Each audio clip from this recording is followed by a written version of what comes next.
Hey everybody, HomeSliceHenry here, and I finally have one. After 4 trades, I finally have access to a Great League eligible Heatran. Level 15 Heatran was released as a part of the Road to Sinnoh research, and if you get lucky with trading it, you can actually get one below 1500 CP, and on trade number 4, I finally was successful.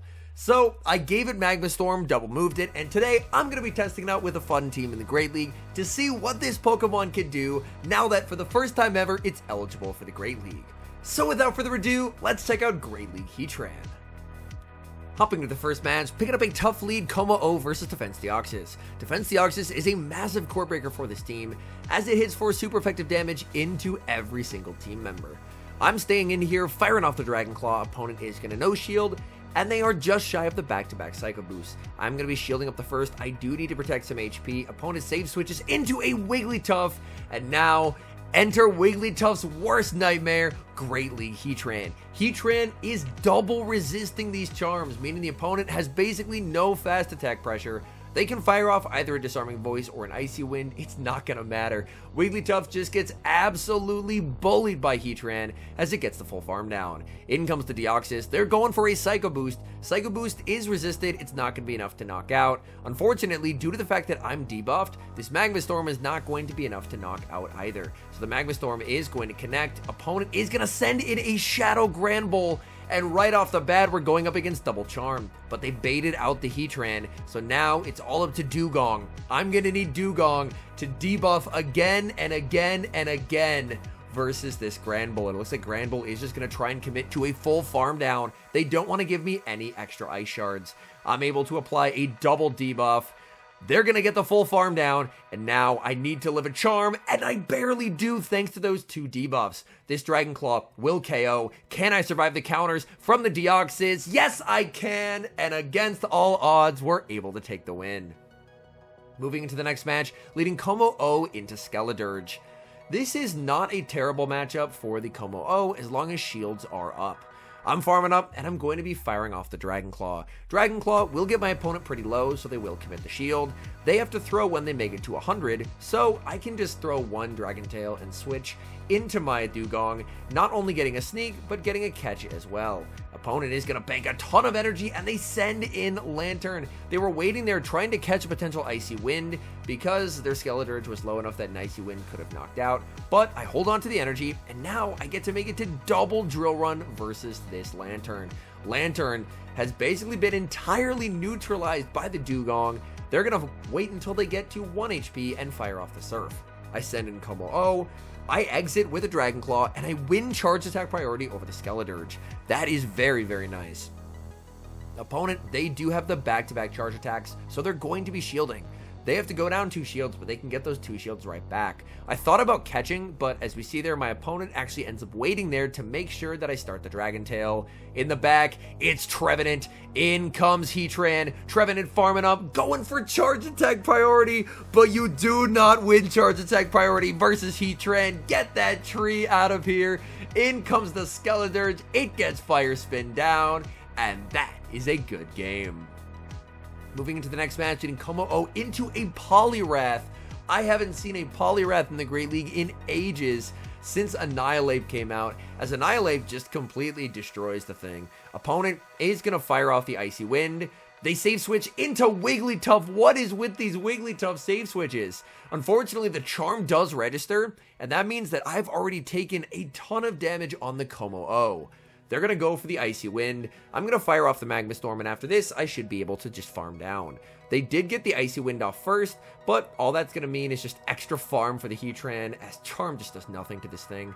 My opponent is going to be sending back in the Poliwrath, and I'm at the back-to-back Magma Storms here. Going for Magma Storm number 1, opponent is going to let that through, and now going for Magma Storm number 2. I think they have to shield this if they want to keep it alive. I have a move on the Como-O, and I'm going to be firing off this Dragon Claw. This looked like a charge attack priority. They're going to shield, and I have a choice to make. Do I decide to shield? I say, you know what? I have a Dragon Claw, so I'm going to shield, and I'm just going to get rid of this thing.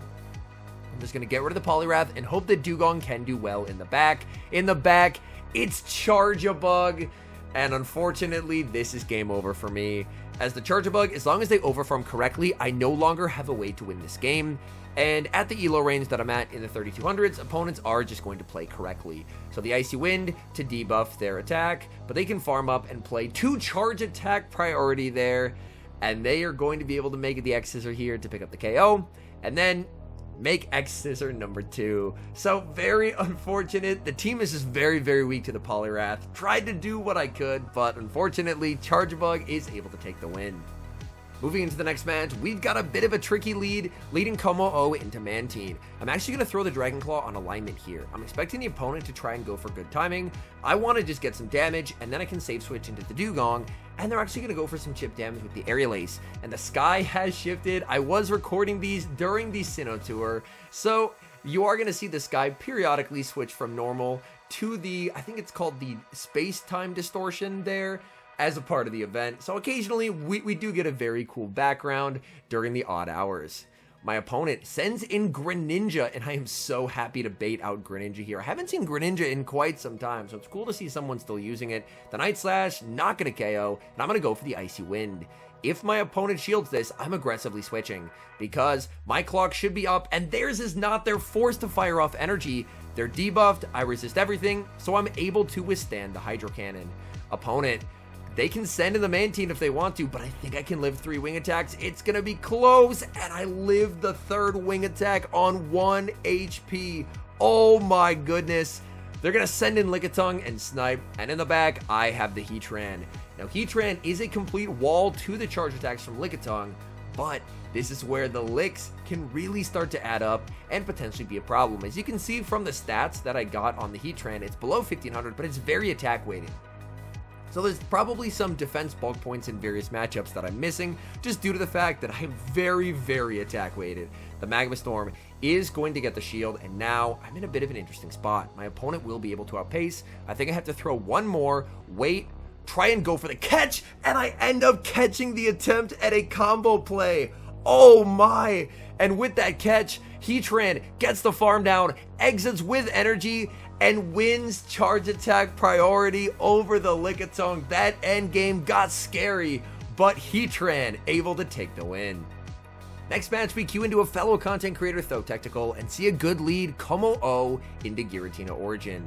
He save switches into Slurpuff, I send in the Heatran, and I immediately realize that I've made a massive mistake, as the only reason you would ever run Slurpuff is as a bait out to bait out the best fairy counter to clear the path for a Charmer in the back. So I really needed to send in Dugong, as Dugong, then I could have saved the Giratina for what's almost assuredly a Charmer in the back. I commit the shield, I get the farm down, he doesn't wait his timer, and that's a really good play by him, as I'm still switch locked in here. I can go for the Stone Edge, he's just letting it go, I'm looking to switch, I'm finally able to switch into the Dugong, he's going to be firing off energy, and I'm going to commit the shield. I know there's a Charmer in the back, and there it is, there's Wigglytuff, and I really, really regret sending the Heatran into the Slurpuff, as Heatran would just obliterate this Wigglytuff. It doesn't matter how many shields the Wigglytuff has. I fire off the Icy Wind number 2, but I do lose charge attack priority, as my opponent goes for the Disarming Voice. This Icy Wind, the opponent is going to have to shield it. They're now at -2 attack. Dugong should be able to make it to yet another Icy Wind before it gets KO'd.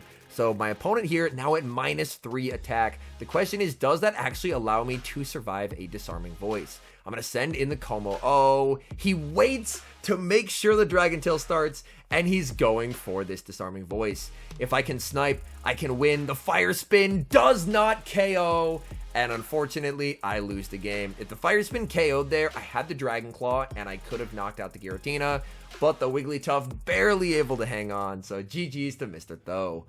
Decent lead in the next match, Como-O into Whiscash. I'm honestly just happy the Whiscash isn't aligned against the Heatran. I go for the close combat, they make a nice catch onto the Tentacruel. This close combat will still do a lot of damage, and honestly, it's not the worst case scenario, because that does enough damage to put them in a range where a Drill Run will very comfortably pick up the knockout. This is only going to be an Acid Spray or Scald. It is going to be the Acid Spray. I'm going to look to overfarm and then go for the Drill Run. If they want to make a play for Switch, they have to double shield here. And they're not going to do that. They let that through. They send in the Whiscash, going for the Mud Bomb. My defense is debuffed by the Acid Spray, but this is the regular Whiscash, not the Shadow. That's still not going to be enough damage. And now I'm going to fire off the Drill Run. The Drill Run will do more damage than an Icy Wind. Opponent is going to get a farm. I can send in the Como-O, and I'm expecting, I mean, when you see a Whiscash, there is a Skarmory. So I'm expecting it. We switch. There it is in the back. It's the Skarmory, and Heatran just absolutely devours Skarmory. Going for the Magma Storm. Magma Storm plus a Fire Spin picks up the knockout, and this is a rare sight. A Heatran KOing a Whiscash and taking the win. Nightmare lead in the next match. Como-O into Wigglytuff. I save switch into Dewgong.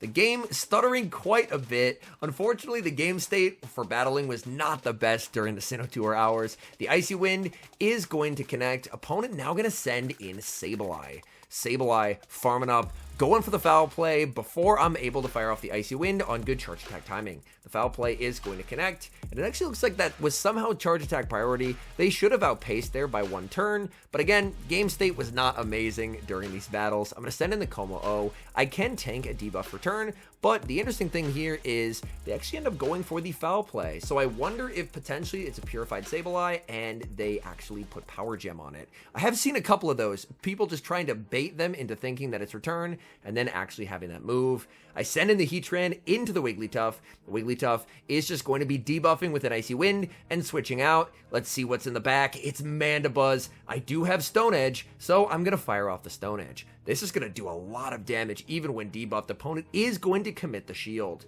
The issue is I've already taken some solid damage, and we see visible damage from the Snarls. Heatran definitely relies on its typing in the Great League. Its bulk is basically non-existent. The Magma Storm bait does get shielded. I'm farming up, and my opponent is one off the back-to-back Dark Pulse here. So they bait. They have the Dark Pulse, so I'm going to catch onto the Como-O. And catching a Dark Pulse is absolutely massive now. They're going to look to switch into the Wigglytuff, and I'm firing off the close combat. I actually go for an undercharge here because I would rather get farm on Heatran, but it still KOs. They send in the Mandibuzz. I send in the Heatran, and it all comes down to this. This is an attack weight Heatran. It's a Stone Edge. Does it KO? You bet it does, and that's a good game. Moving into the next match, we see a tricky lead Como-O versus Annihilape. Annihilape, a bit of a problem spot for this team. Como-O can do pretty decently into it, but if the Annihilape gets loose onto the back line, then we're going to have some issues. My opponent has built up to a potential Shadow Ball. I will respect it, and they do full send the Shadow Ball, so I will get the farm down. Opponent is actually going to save the Annihilape for later, and they send in Lickitung. Close combat, get shielded, in comes Heatran, and let's see what Heatran can do. Heatran farming up energy. My opponent's charge attacks are completely walled here. They go for the Body Slam. That is going to be resisted, but it still does add up in combination with the Licks. I'm firing off the Magma Storm. The Magma Storm is going to connect. I'm going to need one more charge attack to pick up the knockout. I'm going to let the Heatran get as low as possible because I don't want to give farm to the Annihilape and potentially let it make it to a move. So I get myself down to like 1 hit point left, go for the Magma Storm. Bit of a risky play, but I'm able to get the KO, and it's Dewgong in the back. So we've got the Battle of Dewgongs. As long as I play this right, this game is a win. I'm down by 1 Ice Shard, but my opponent overfarms, plays to a CMP tie that it turns out that they do not win, and I get my Icy Wind off. Icy Winding first in the Dewgong mirror is something that I really like doing, as that way it can potentially put you on the upper hand. Whereas my opponent is going to Icy Wind as well, but had they Icy Winded before I did, since they had the energy advantage, then they could have been in a better spot. Now we're just going to start spamming out these debuff drill runs. Both of us have our switch clocks available. Them into the Annihilape, me into the Como-O. Como-O should be able to tank an Ice Shard or two, as it is still barely in the yellow health. I'm firing off another drill run. That's going to connect. Continuing to farm. In comes the Annihilape. I switch into the Como-O, but the counter registers. I don't get my Dragon Claw, and I've lost. I misplay so severely. Either farming down or switching immediately would have been fine, but I throw an Ice Shard, I switch, and it's the perfect middle ground that turns a win into a loss. We see a Nightmare lead in the next match, going up against fellow caster 2-0 Butters, leading into Azumarill. Azumarill is a Pokemon that I was kind of thinking, you know what, if I don't see it, I'll be okay. But I ended up seeing it, and as you're going to see from this match, it is really not a good time. My opponent is going to play rough and then send in Arctibax. Arctibax actually plays to charge attack priority there to the Icy Wind, which is a risk. If I had gone for the extra, I could have forced a shield here, whereas unfortunately I did not, and I get farmed down. Como-O should win CMP over Arctibax, but my opponent is running an attack weight Arctibax that actually wins charge attack priority, and at this point, I just don't have a way to win this game. The Azumarill, it's far too healthy. I kind of had to hope that they would just stay in versus the Dugong, but I send in the Heatran in the back. It's Giratina Origin. I am completely hard countered, and I resign the match. Hopping into the final match, and we see another tough lead, Como-O into Skarmory. This is a very tough spot to be in. I save switch into the Dugong. Opponent is staying in this matchup, so whatever they have in back is not a big fan of Dugong. I'm going to respect the potential Brave Bird here. Opponent is going to bait with the Sky Attack. They're staying in, so I'm going to fire off this Icy Wind. The Icy Wind will do some solid damage and debuff their attack. They immediately switch out into the Shadow Whiscash, and I'm so happy to bait this out, as of course Shadow Whiscash would completely destroy my Heatran in the back.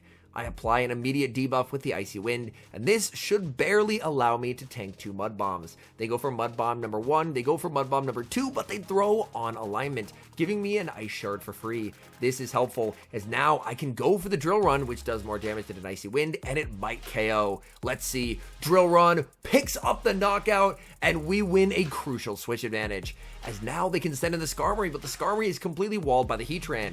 In comes the Heatran, these fire spins tearing through the Skarmory, in the back it's Dragonair, and I'm intentionally only going for the Magma Storm. I'm hoping they no shield, because if they do, then I just win the game by pure fast move pressure. My opponent has 2 shields left, but what are they going to shield? I'm not throwing any more charge attacks in this game. I'm just going to send in the Heatran. Heatran very comfortably surviving here. Well, not very comfortably. A Brave Bird would get me pretty low, but I'm able to tank the Sky Attack very comfortably, and we're able to take the win. All in all, having more Pokemon eligible for the Great League, I think is always a good thing, so I am excited to see Heatran being Great League eligible. It's a Pokemon that in the Great League is very limited. It's very good in an anti-fairy role, and on top of that, it can completely destroy some Pokemon like Skarmory. However, there's a lot of meta Pokemon for which it just has completely zero answer. So to me, I think it's a decent Pokemon, but it's not going to see any open Great League play. This is going to be a Pokemon that's primarily going to be focused on future Great League limited metas. So if you have the ability to try and trade for one, I would say may as well go for it. It did take me 4 trades to get it, so unfortunately I was a bit unlucky in that regard, but if you are able to get one, it's definitely a fun collector's mon to have, and I could see potentially in the future it having some limited meta play. Anyways, thank you guys so much for watching. If you're enjoying the content, make sure to leave a like and subscribe to the channel if you haven't. And a special thank you as always to our members here on YouTube. The support you guys provide is sincerely appreciated. So thank you guys oh so very much. And until next time, I've been HomeSliceHenry.